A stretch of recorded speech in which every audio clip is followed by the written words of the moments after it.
Hello all, I'm Pooja and this video is a part of my course Data Mining 2. Here I'm going to present end-to-end time series analysis and forecasting. Problem statement for this project is minimum temperature forecasting.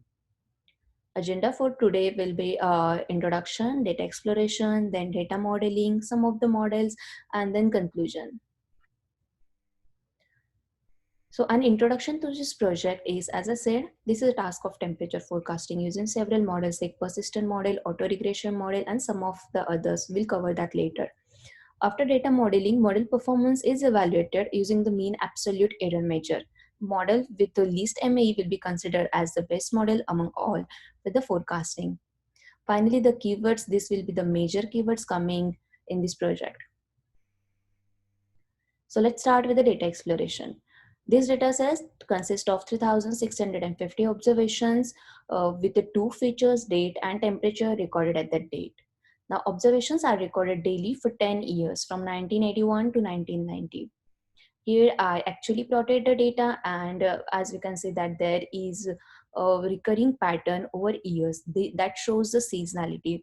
As each year same pattern is occurring, this data shows a yearly seasonality. Now talking about trend, this line shows a trend which is steady and linear. It's not even increasing.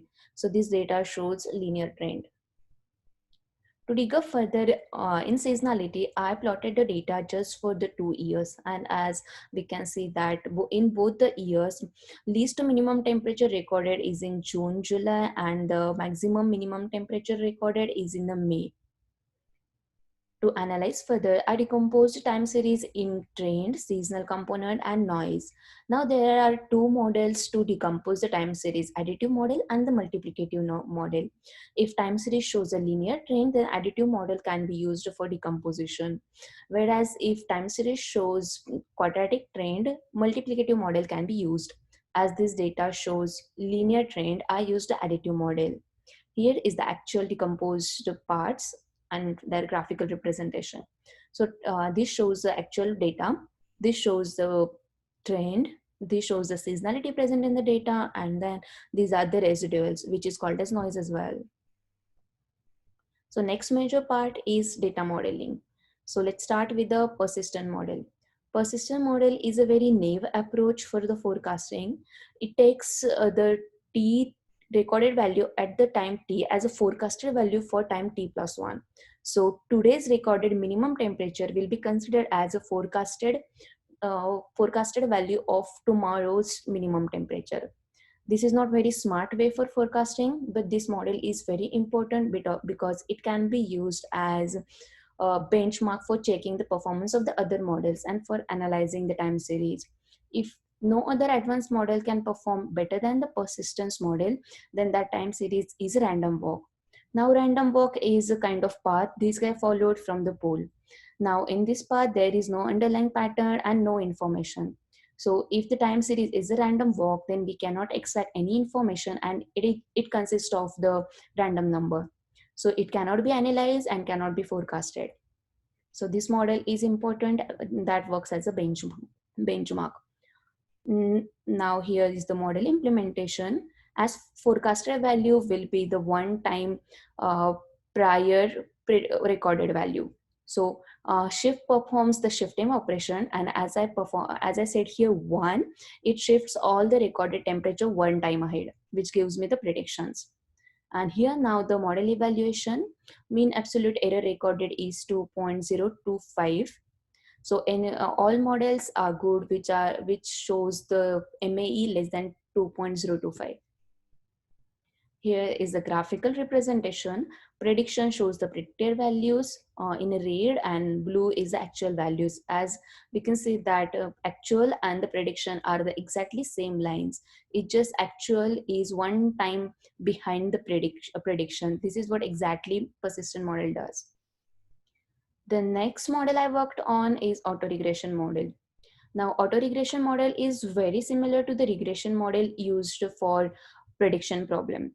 But in a prediction problem, we have the several X variables. But here in time series, we just have one variable, which is temperature.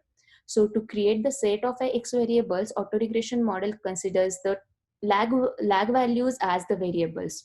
So if I want to create the autoregression model on temperature, it will consider the several lag values of the temperature, which will consider them as a x variable. Auto regression model automatically picks the best value of the lag variable, so we don't have to specify. Here I just created one lag variable to show uh, at this time. The lag 1 value will be 13.5 minus the one time before, as it is a lag 1. So 13.5 minus 15 gives minus 1.5. This is lag 365, which is exactly 12 months before. Now the model evaluation. For model evaluation, I used a walk forward validation, and here are some predicted values. This model performs well, as mean absolute error is 1.74, which is better than persistence model. The graphical representation, actual value and predicted are in red, which are pretty close. The next model to talk about is moving averages model. This is very interesting model. It consists of two models and two forecasted values. So let's look at them. Now, persistent model is the first model which takes a data set as a value, as an input, and then it gives the forecasted value as an output, and then residuals can be calculated by subtracting the output, the predicted values of the persistent model and the actual values. So another autoregression model takes the residual as an input and gives the forecasted value. Now addition of these two forecasted value gives the final forecast. There is another model used because in some case that if first model leaves some information in the residual, then another model will be able to extract it. That's why there are two models used. Here is one implementation of persistence model, autoregression model, and then finally addition of the two forecasted value gives the final forecast. This model performs well. Mean absolute error is 1.74, and again the graphical representation similar to the autoregression, and as we can see that actual and predicted values are pretty close. Next we're going to talk about is ARIMA, auto-regression integrated moving averages. ARIMA takes P, D, Q, three values while implementing in the Python. So now we'll see that how to decide the values of those variables.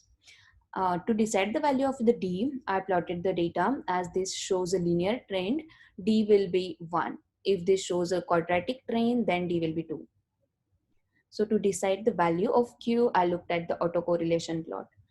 Now, autocorrelation is correlation of a variable with itself at various lag levels. So autocorrelation plot represents the correlation of temperature with all of its lag variables.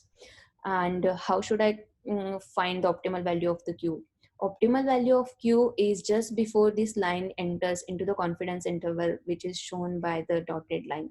So in this case, Q is 70, which is optimal, but chosen Q equal to 70 and some more variables P equal to 9, then that creates the uh, X variables of these numbers 70 and then 9 X variables, and then it takes a lot of time for building the model. Therefore, I used Q equal to 10. Moving next to the P, for deciding optimal value of the P, I considered a partial autocorrelation plot, which says that optimal P is 9 just before it goes into the confidence interval. Finally, the model building with decided values. ARIMA's mean absolute error is 3.46, which is very high than the persistence model. That means it did not perform very well, but this performance can be increased provided that we can use walk forward validation, which again needs a high computational cost. So ultimately, if computational capacity is provided, ARIMA can perform better in this case.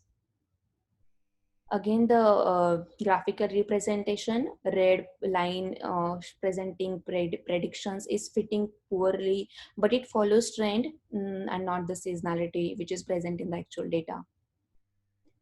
Now SARIMA, which stands for Seasonal Auto-Regression Integrated Moving Averages, which is an advancement of ARIMA, and it can handle the seasonal component. Sarima takes capital P, capital D, capital Q, and M, 4 arguments in addition to the arguments taken by the ARIMA. These 4 arguments are related to the seasonality. Here is the implementation of the SARIMA and then some of the forecasted values. Mean absolute error recorded in SARIMA is as well pretty high, 3.38. Similar representation, red line which represents predicted values follows the trend but not the seasonality and fits poorly. Final is the artificial neural network. Now, artificial neural network model for time series forecasting is similar to the neural network model used for the regression. And as we can see that I have created some of the features. Mm, let's see, there are, we'll see one by one. So date time feature. Date time feature is a features created from the date part of the time series. So these are generally the part of the times. So year, which is the year part of the date, and then month, which is a month part of the date, day, which is day part of the date. And here, as this data shows very high seasonality, I created a week of the year variable, which will give the year number from that year.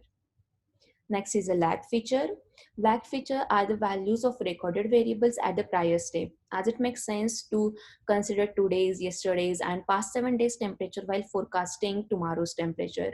So that's why I considered lag 1 and lag 2 feature. Now comes the window feature. Window feature gives a summary value of the data over some size of the window. So I have created 2 rolling window features, mean of the week and minimum of the week. Mean of the week gives me the average temperature of the 7 days, and minimum of the week gives me the minimum in those 7 days. And another expanding window feature I created is a mean till date. In expanding window feature, there is no fixed window size, as we have window size equal to 7 here. It keeps expanding. So when expanding window feature consider all the observation till that date. So minimum till that date is going to give the minimum recorded temperature till that date. Now here is the data set I used for ANN, and this is ANN architecture, which consists of the 3 dense layer and then Adam optimizer and the mean absolute error used as a evaluation metric. The graphical representation, as we can see that validation loss and the training loss is going down, and MAE, validation MAE is near to 1.56, which is the least MAE in among all the models. Here is again predicted and actual. Predicted are pretty nicely aligned with the actual. Now coming to the conclusion, to decide the best model, I conclude that artificial neural network model is the best for the forecasting depending on the MAE criteria.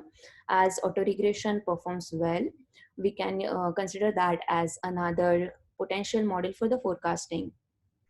Some references. This concludes my presentation. Thank you for sticking up with me, and goodbye.